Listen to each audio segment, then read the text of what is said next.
We will not get all the way through the chapter, although originally that's what I thought was going to happen. But we are going to address the first 8 verses. Esther chapter 8, starting in verse 1. On that day did the king Ahasuerus give the house of Haman, the Jews' enemy, unto Esther the queen. And Mordecai came before the king, for Esther had told what he was unto her. And the king took off his ring which he had taken from Haman, and gave it unto Mordecai. And Esther set Mordecai over the house of Haman. And Esther spake yet again before the king, and fell down at his feet, and besought him with tears to put away the mischief of Haman the Agagite, and his device that he had devised against the Jews. Then the king held out the golden scepter toward Esther. So Esther arose and stood before the king, and said, If it please the king, and if I have found favor in his sight, and the thing seem right before the king, and I be pleasing in his eyes, let it be written to reverse the letters devised by Haman the son of Hammedatha the Agagite, which he wrote to destroy the Jews which were in all the king's provinces. For how can I endure to see that evil shall come unto my people? Or how can I endure to see the destruction of my kindred? Then the king Ahasuerus said unto Esther the queen, and to Mordecai the Jew, Behold, I have given Esther the house of Haman, and him they have hanged upon the gallows, because he laid his hand upon the Jews. Write ye also for the Jews, as it liketh you, in the king's name, and seal it with the king's ring. For the writing which is written in the king's name, and sealed with the king's ring, may no man reverse. Now let's bow for a word of prayer.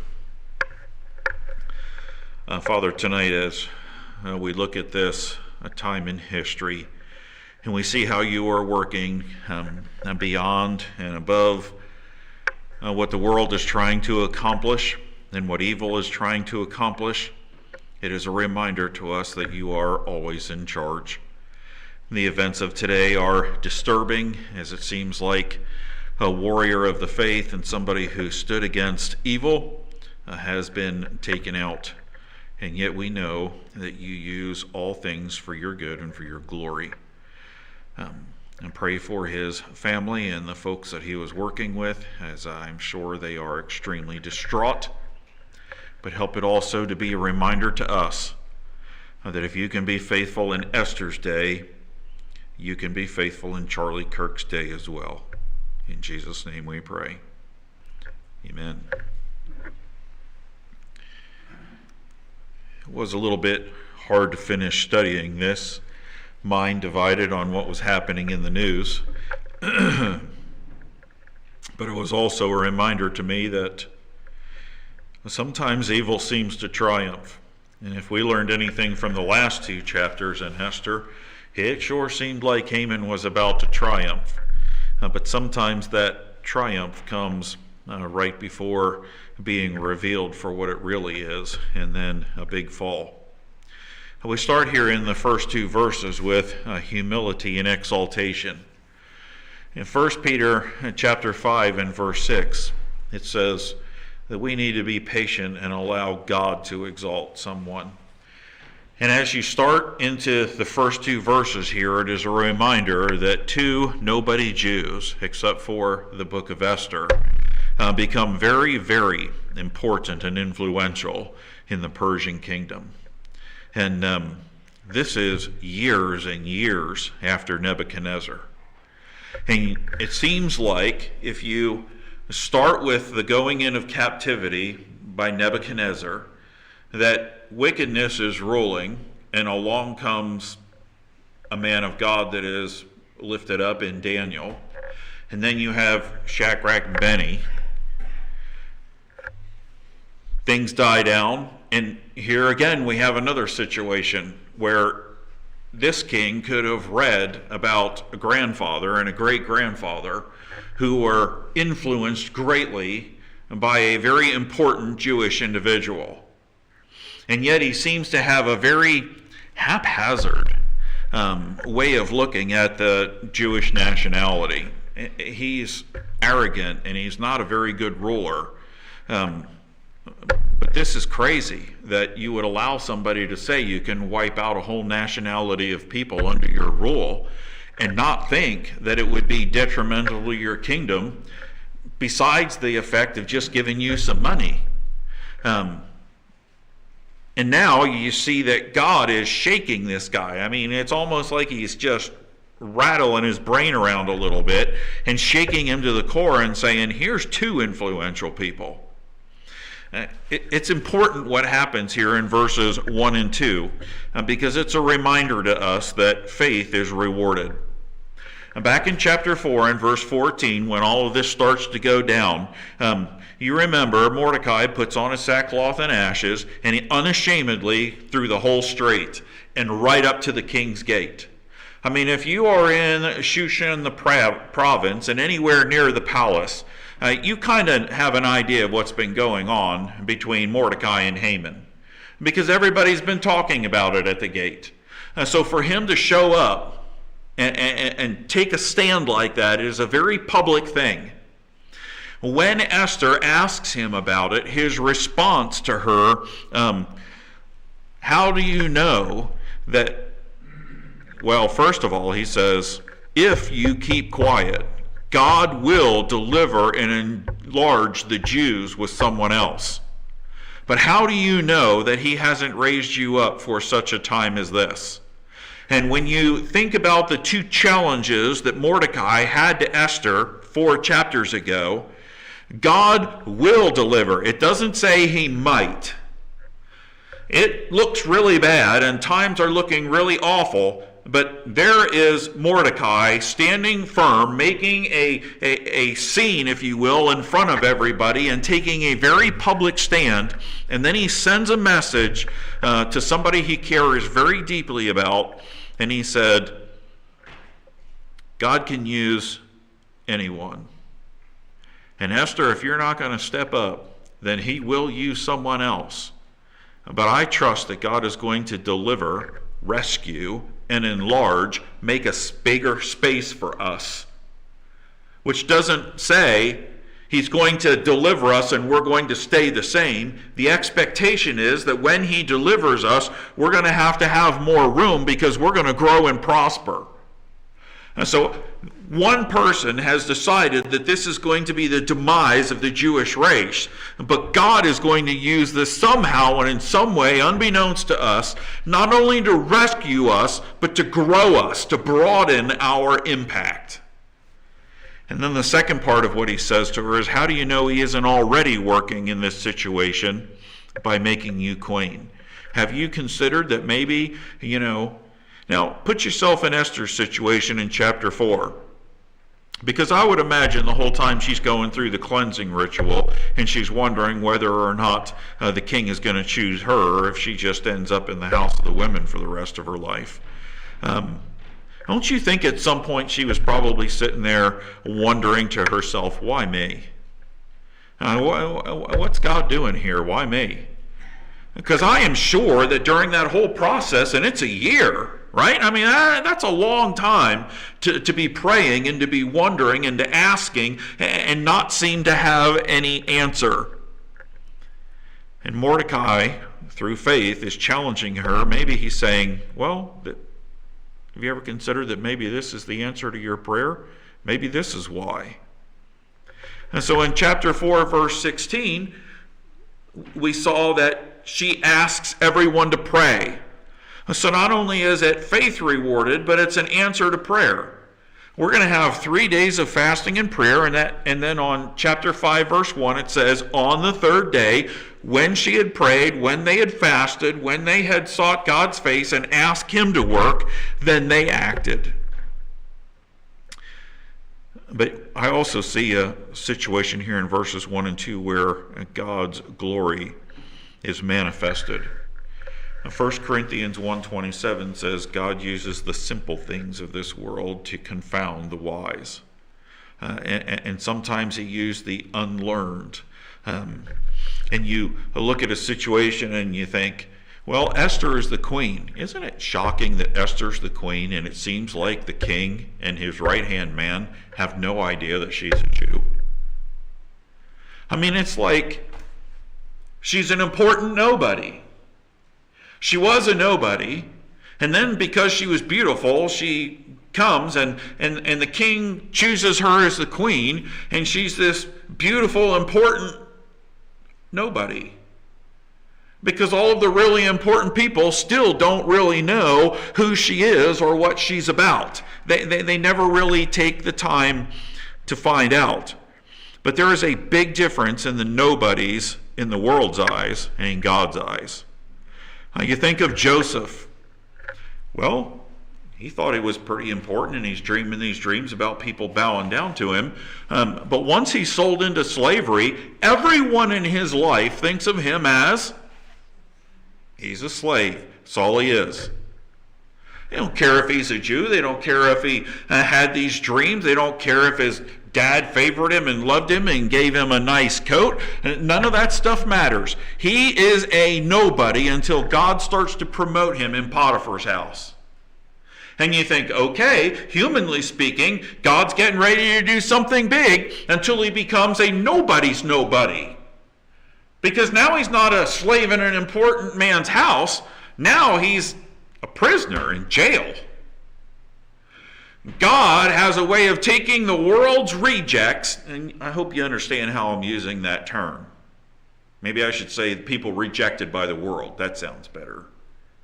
He takes people that are rejected by the world and knocked down and left for nothing, and he becomes the second in command, and what he does saves how many? Millions of people. Because you have folks from countries around coming to Egypt to get corn. That's how big the famine is. And then you think of folks like David. I mean, most people would be crushed if the prophet came to your dad's house to anoint a king, and they had to go through all the brothers twice before the prophet insists that somebody has to be missing because God's not saying anything. I mean, think about that. You go through the first time, is this all of your boys? Yeah, this is all of us. Well, line them up again. Let's do this again. Maybe I wasn't paying attention when God said that one. You go through the second time, God's not saying that one. Are you sure this is? Well, we got the young one. He's out there taking care of it. Listen, you don't get any more insignificant than the family forgetting about you while you're out taking care of the sheep. But ask anybody who is probably the most important and influential king of the nation of Israel, and it's the insignificant kid out there taking care of the sheep. And we already talked about Daniel. Why has Daniel become so important? What's the difference between him and any other of the Jewish boys that were hauled off as slaves? Except the fact that he decided that whatever it cost him, he was going to do things God's way. And that's what we see here with Esther. No matter what it costs me, I am resigned that I am going to do things God's way. Shadrach and Benny. Throw back to VeggieTales. How many hundred people do you think that the king was feeding and grooming and trying to work into his kingdom? And the Bible mentions 4. Absolutely insignificant. But there's something else that I see here, because you go all the way back to Daniel, Shadrach, Meshach, and Abednego, and you have nobody Jews that God raises to importance to do great things for the kingdom, and you would think that several years later that would stick in somebody's mind. And here he is doing it again in a Persian kingdom. And Daniel didn't just serve one king. He didn't just serve 2 kings. I mean, you talk about a lasting, important individual in history who was a nobody. Verses 1 and 2 are extremely important. You fast forward to the New Testament. John the Baptist. Who's John the Baptist? Well, the elite in Israel don't even know, so they have to send guys out there to start asking him, are you that prophet? Are you the Messiah? Why are you doing? And nobody, according to Jesus' testimony, was as influential ever as John the Baptist. But there's another thing that I see here. Not only is God's glory manifested, but God's promises are kept. He promised Abraham a long, long, long time ago that he would be the father of a great nation. And it was over 400 years before that nation walked into the promised land and actually became what we call the nation of Israel. Until then, they were slaves in Egypt, right? They weren't really a nation. They were just a lot of slaves. 400 years seems like a long time to wait for that promise. And then we have this situation where somebody rises up and they're going to annihilate the Jews, but God is preserving that promise. And you can go back through history and look at multiple times now from our day that folks have rose up and tried to annihilate the Jewish people. And yet God is preserving the promise that he made to Abraham. Look at the second part of the verse. Honesty is the best policy. Was Haman honest with the king? No, he was very manipulative in the way that he dealt with them. But it says, and Mordecai came before the king, for Esther had told what he was unto her. Esther told the king everything. He finds out at the banquet, and this is the same day. We're going to see that as we progress through here. Esther tells the king everything. He understands that she is a Jew, but now she shares with him the link between his queen and the man that saved his life. We're related. And God uses it. It is opportune timing. It's also very patient promotion. Because this poor feller, Mordecai, has had to show up for work every day and watch that guy strut around like a peacock in front of him and act up and then sign this law and send it out and act like, you just wait, buddy, because in 12 months, you're a dead man. And yet he has been patient. And we get to verse 2 and we see role reversal. We've talked about it before. Huge role reversal. And the king took off his ring, contrast, which he has taken from Haman, and gave it unto Mordecai. Haman has been bragging about his wealth, and in verse 1, that is all given unto an enemy, Esther. Haman didn't even know she was an enemy. Haman has been bragging about his position and his power. That's given to his archenemy, the one person in the whole world that he absolutely can't stand. And Mordecai becomes the prime minister. But it's almost like rubbing salt in the wound, because you get to the end of verse 2 and it says, and Esther set Mordecai over the house of Haman. Who's at the house of Haman still? I mean, all of the people that he was associating with, right? He goes home and he brags, and these guys are giving him wisdom, and now in walks the new master of the house, and you don't get any more opposite from Haman and Mordecai. But Esther gives that responsibility to Mordecai, and it's an incredible responsibility, management of his whole estate. If you think about it, Esther doesn't have to do this, but what is she going to do with it?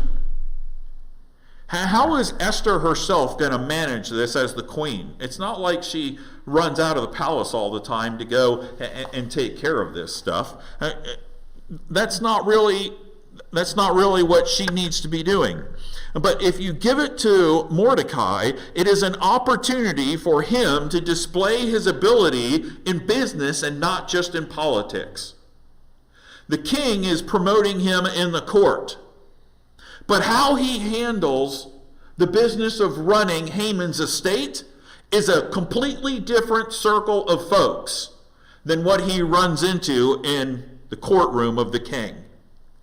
And you're going to see that God's going to use that as next week when we get into the second half of the chapter And as you finish out the book, you keep seeing that Mordecai becomes more important and more important and more important and more important. That's why way back at the beginning of the book, when we were introducing this, I told you that in Persian writings, they use his Persian name, which sounds an awful lot like Mordecai, and he is described kind of like an accountant.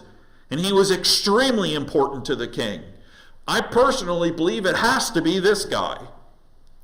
Because there is no way you become that important in the Persian Empire and they're not writing about you somehow, some way. Look at the valor and the vulnerability here in the second half of this.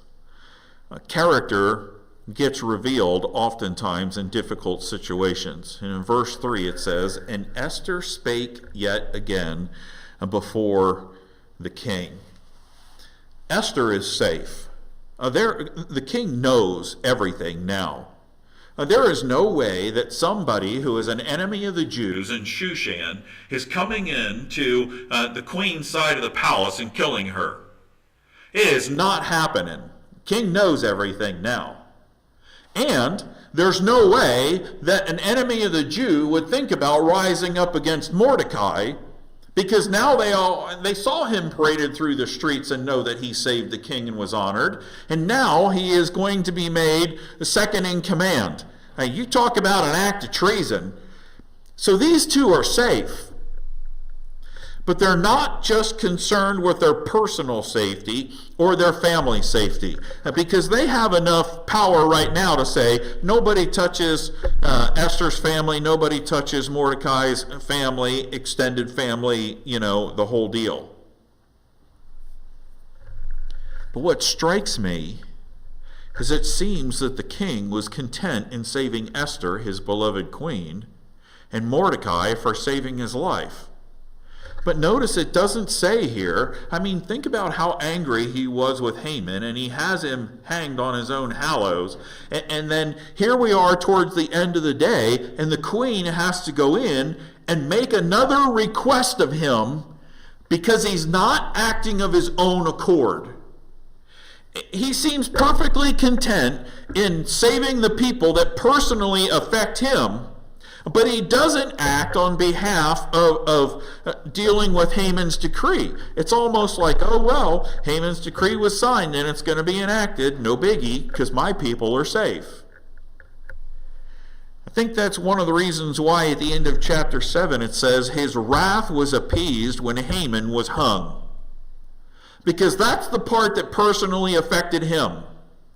And so while you have very selfish character that's being displayed here in a pretty nice way, by the way, you see the character of Esther, who's a nobody, that God raises to prominence, and she's not just concerned about herself, and she's not just concerned about her uncle, adopted father. She is concerned about her people. And you have to ask yourself the question, well, if all he knows about the Jews at this point is that one of them is his beloved queen, and the other one he just made second in command, why does it seem to him, is there nobody else? Certainly there have to be other Jews that are doing important stuff in his kingdom. So what, you just wait 12 months and let them all be killed? It's crazy to me that this man doesn't say there has to be something done. Where's the guy pacing in the garden all upset? But notice that it's way too important to wait. Verse 1, it said, on that day. Now, we've covered 2 chapters here that deal with 24 hours.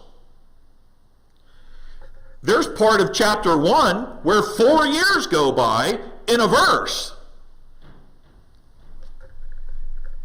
But it's too important. The word yom is used, the same 24-hour time period as the second banquet. So less than 24 hours ago, Haman can't sleep because he's upset about Mordecai and he's building gallows. And less than 24 hours ago, on the other train track heading for the collision we know as the second banquet, you have the king who can't sleep, and then he reads about this guy, and he's got to honor this guy. And so the very morning, you have the honoring of Mordecai, and then you have the second banquet, and then you have the exposing of Haman. Haman gets hung on his gallows. The king takes all of Haman's stuff for treason, gives it to a queen as a gift because he conspired against her. Mordecai is put in charge of it, and then he promotes Mordecai. Haman held that position 12 hours ago or less.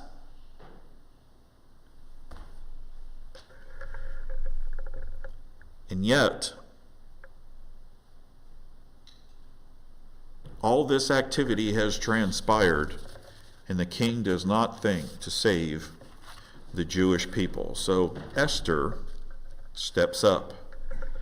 And it's very interesting that it says 3 words, and Esther spake yet again. Yet again. The Hebrew word literally means to add an argument to. In other words, the Bible is telling us that it started with the second banquet, and the same discussion that she has been having when the king said, "What is your petition, honey?" She is now adding an argument to it. But think about how tired he has to be after having been up all night. He was frantically pacing out in the garden, furious with Haman and what's been going on. You talk about an emotional roller coaster. There is a risk of annoying the king, and a lot has happened. A lot of people would say, you know what, maybe I should wait for another day. But not Esther. She is willing to add another argument to it. And look at the way she does it. Fell down at his feet and besought him with tears. Fell at his feet is an utmost sign of humility and respect. It does not say she knelt at his feet, bowed at his feet, or laid at his feet. It says she what? Fell. You talk about having the attention of the king.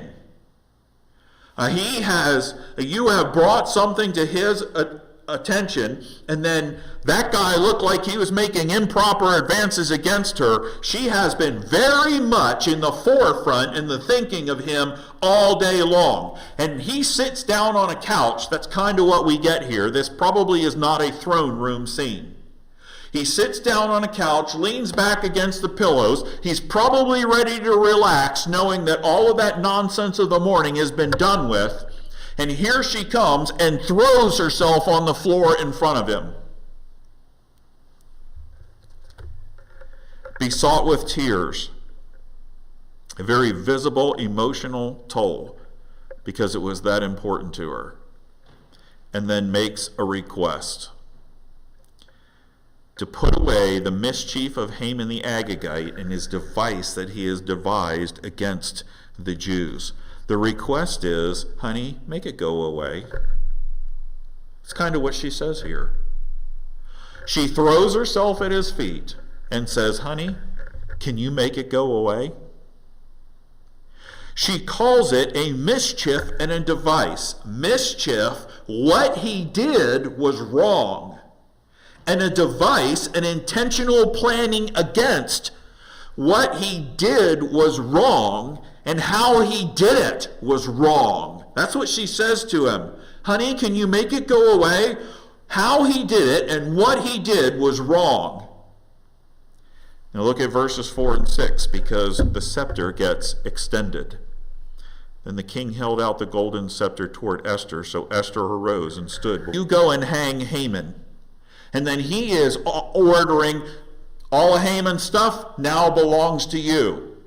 She has told him who Mordecai is. He brings Mordecai in before him, takes the ring off, gives it. This is all one scene that keeps happening. That's why it says, and Esther said yet again. Because all these things are one after the other. It's a continuation of the scene.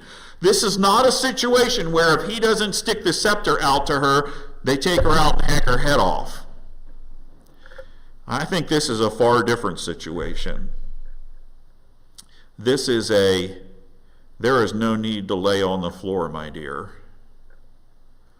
You stand before me as the queen and just tell me what you want. Notice he doesn't say a word, right? All he does is hold out the scepter to her. You are welcome in front of me. You can be open with me. You have proved yourself loyal to me in exposing Haman. And she stands up before the king and gives her formal request. Honey, can you make this go away? Now he could do for her. But you want to know what's different? The next two parts. She says, and the thing seem right before the king. I am not trying to manipulate you like Haman did. Haman just got exposed. And how did the king react when he realized that he'd been played? That's how we'd say it, right? He walks out into the garden furious. He is pacing up and down that garden. He is storming mad because he knows he looks like a fool for letting someone make a law in his name that was so careless and ridiculous. He knows he has been manipulated. It's only hours later. She uses the same polite, humble language in addressing him, but then she goes a step farther and says, and if it seem right to you, I am going to make a request. I'm going to lay it out there, and you make a decision. I'm not asking you to let me make the decision. That's what Haman did, right? And then she closes it with a personal request. And if I be pleasing in his eyes. Honey, if you love me, if it please the king, if I have found favor, if it seems right to you, and honey, if you love me, are the four things that she says to him. But it's also very pointed in what she asks. Let it be written to reverse the letters, important word, devised by Haman the son of Hammedatha the Agagite, which he wrote to destroy the Jews which are in all the king's provinces. This is an intelligent, smart lady. Reverse the letters. She doesn't call it a law. Why? Because you can't reverse a law. According to the Medes and the Persians, it's set in stone. Can you reverse the letters? And she puts all the blame on who? Now, who approved it? And who gave the ring to Haman? And who gave the authority to have it done? But she doesn't say, you blew it on this one, honey. She puts all of the blame on Haman. He was the one who messed up. Now, honey, can you make it right? That's what she's asking him. Smart lady. Look at the response in verse 7 and 8 as we close. Then the king Ahasuerus said unto Esther the queen and to Mordecai the Jew. That's how we know that it's the same thing. They're both still standing there. Behold, I have given Esther the house of Haman, and him they have hanged upon the gallows because he laid his hand upon the Jews. Both of them are present. It's a continuous scene that's going on here. And he starts by saying, I have already acted in accordance with this manner. I have already dealt with Haman. I have already confiscated all of his stuff. So you know where my heart is in this manner. And then he says, write ye also for the Jews as it liketh you in the king's name, and seal it with the king's ring. And he uses the same language that he used with Haman, right? Haman, you just get the scribes together and you write however you want it, and then you put my name on it and you seal it with my ring and send it out. And Haman did exactly that. And the king knows that he cannot reverse that. That's kind of what Esther asked him to do. And by the way, she is not stupid. She's not ignorant. She knows that he can't reverse that. But what's the harm in asking? If I have pleased you, and if I have found favor in your sight, and you make the decision, because it's up to you, but honey, I love you, is there any way you can reverse this?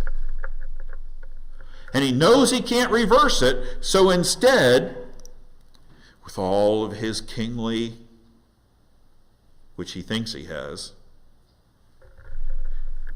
he says, I'll tell you what, Mordecai, you write whatever you want to write, put my name on it, seal it with my ring, you do whatever you think will fix this situation for the Jews, and then send it out everywhere.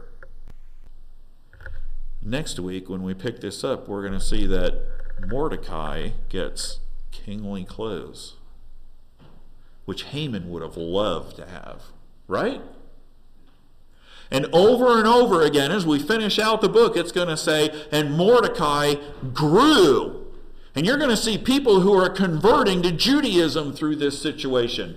In our eyes, we look at this, and you're halfway through the book, and you say, man, evil is running rampant, and this guy is an awful politician, and on and on and on. Doesn't mean that God hasn't been working the entire time. And he doesn't mean that he hasn't been moving his people into place to accomplish his will. And from here on, you're going to see that he does magnify and expand, not just rescue, magnify and expand the Jews. And he does it the same way that he always has, because they're not going to take the stuff of the people that were trying to kill them. That's what the king told Haman he could do, and he was like, I'm going to be filthy rich. They defend themselves and then leave the stuff alone, because God is more than able to provide for their needs. Now, they don't have to meet legitimate needs in an illegitimate way. That's what the world does. That's not what God's people do. Incredible turning the tide of events when God takes two nobodies and he makes them somebodies. You know what's interesting? Go home and search through history, Esther, and see what the history books will say. You can pull your phone up and pull it up, and some of the sources will say, believed to be, or some people think she was a queen during the reign of, they act like she didn't even exist. And you search Mordecai, and there's even less information for him, except for some people think that he could be this guy here who uses his Persian name and is influential. The world has a way of wanting to get rid of God's soldiers. And God has a way of promoting people when and where and how he needs them to accomplish his will.